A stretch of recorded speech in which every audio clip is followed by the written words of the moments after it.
if you think about ASEAN as a bloc, China definitely is very, very keen to develop a closer set of ties, given its very, very intimate supply chain relationships with the region. Okay, U.S. is also very, very keen to develop ASEAN as an alternative in terms of diversification in supply chain. Likewise, European markets also seeing ASEAN for that matter.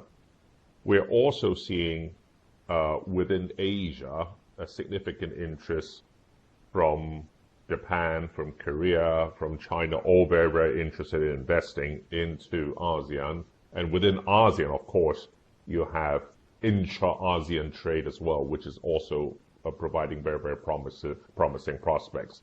So if you think about it, every single economic bloc around the world, an economic powerhouse, is very, very keen to develop closer ties with ASEAN.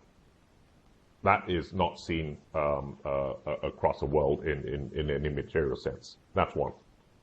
I also think that the supply chain dynamics in the near term is changing fast. Obviously, near term is disrupted hugely by COVID, by factory closure, by ports, by container terminal, by shortages of labor, etc., etc.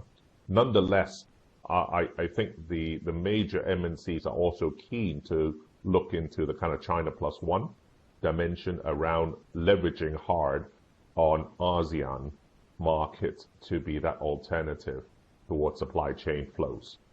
On top of that, I do think there's a significant rise in intra-Asian trade for the foreseeable future, simply because I think in the past, Asia has been more of a manufacturing hub for the consumption by the West, by Europe and US.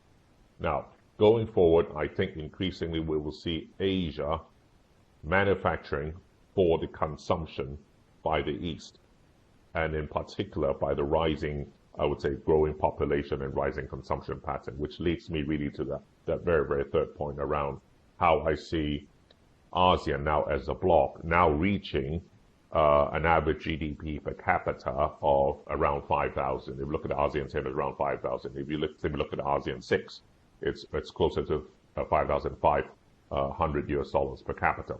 At this level, you're seeing, I would say, a more exponential growth in terms of the consumption per capita going forward. And that will be increasingly be a driving force around GDP growth for the various markets. And we shouldn't underestimate that power to drive growth. Now, I think digitization is also changing the landscape significantly in terms of how consumption are being made and the ease of consumption being made. And we can see a lot of, I would say, easily 20, I would say, unicorns, your Grabs, your Go-Tos, etc., Lazadas. These are all rising exponentially, and I think that will also change in the face of consumption. If we can grasp that trend, I think a lot can be had. My final point is also around sustainability.